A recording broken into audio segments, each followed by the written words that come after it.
Now, one of the things that we have to understand is, and this may shock, but things aren't true because they're in the Bible. They're in the Bible because they're true. You know, we're into this dualistic thing. We're secular 6 days a week, and we're Catholic on Sunday. But reality is not created by revelation. Reality was created by God at the beginning of time. Revelation just helps us have a deeper understanding. You know, I had an experience. John Paul II was a genius in being able to communicate in ways that resonate with the heart. One day I was sitting in my office, and this is really funny.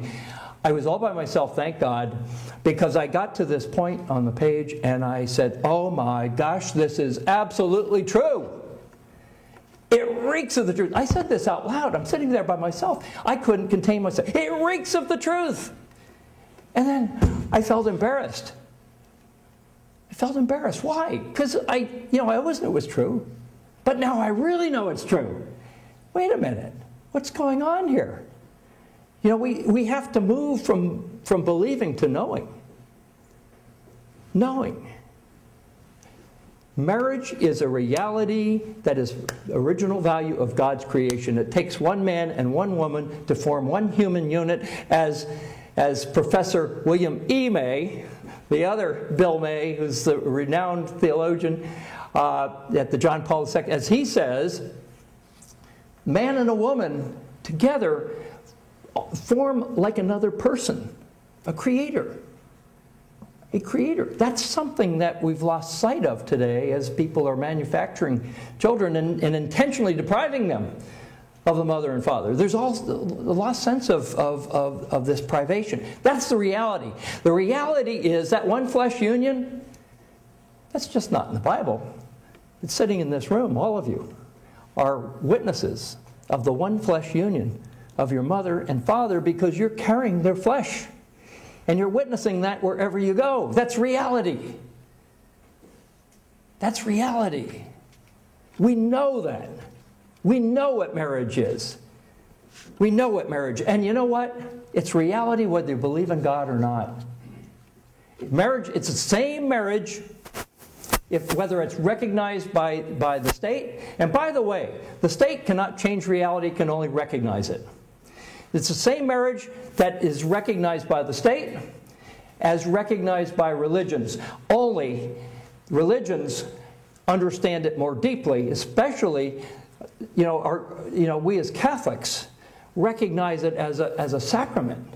As a sacrament, as a mirror image of the inner life of the Trinity, as the image of the relationship between Christ and His church. It's beautiful. Beautiful, but it's the same. It's a reality. It's original value of God's creation, and that's what we need to do in changing our thinking. And it takes a while to do this, and you can't do it in a few sessions. We've got formation circles that are organizing around the state, and we're offering retreats and trainings. And I'll tell you, every time I give a training, every time I listen to someone doing a training, I get something new. I get a deeper and deeper and deeper understanding. And I'll tell you, the beauty of this is that all reality points to Christ. And I'll tell you, because of this, I look at the Eucharist completely differently. And our communion and relationship with Christ, and where Christ is the Father and the Son and the it's the Father and the Holy Spirit and His Mother, and the intimacy with each other through this is reality. And this is a fruit of this effort. So, the good news is we're at the beginning of a long-term campaign. We didn't get to where we are overnight. Took us, actually this whole thing started with Descartes. And but it's taken us 40 years to get where we are. And think of this as like the pro-life movement 40 years ago. Everybody's too young to have been in the pro-life movement 40 years ago before Roe v. Wade. That's when they were having meetings in phone booths. And look at what it is now. But let me tell you something. The pro-life movement is very, very important and very difficult, but it is a lot simpler to understand what's going on. There's no doubt that someone loses a life, and it has a devastating impact on the mother and the father. That is perfectly clear. The root of the problem with marriage and family starts with, thanks to our senior fellow Ernest Perucci, starts with a different understanding of what it means to be human. It's that foundational. And if we are going to be successful in evangelizing our own children and our families and our friends and the culture, we have got to start understanding some of the depth of that and some of the things that I described today. And it's not enough to understand. We have to practice and practice and practice, because it really, this is a matter of formation and changing of behavior. You know, there's formation efforts in social justice where we're out working and serving the poor. There's formation with the pro-life movement. It's called sidewalk counseling. I don't know of another formation effort in the area of marriage and family. This is really the beginning.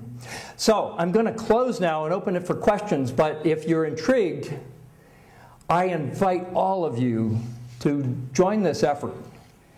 Marissa and some others are going to be passing some cards around. You're welcome to sign up and put you on the email list. We're going to be having trainings and retreats in the Bay Area, starting again. We're doing them all over the state, and there's groups that are starting to meet monthly to really support each other, become a community of love and supporting each other in our formation, so that we can better understand and better be capable of evangelizing, starting with our own families. So I encourage you to think about that. I'm going to stop right now, and I'd be happy to take any questions that you might have, especially the toughest ones. Yes, sir.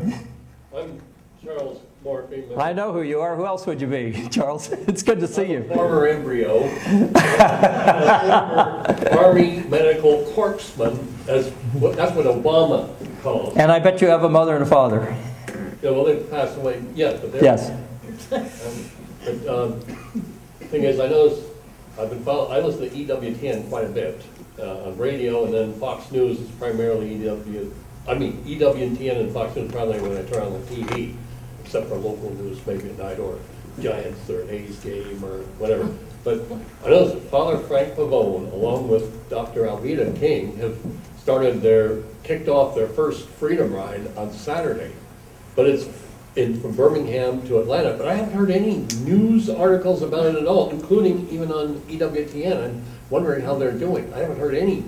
I haven't either. And they're going to have more of them.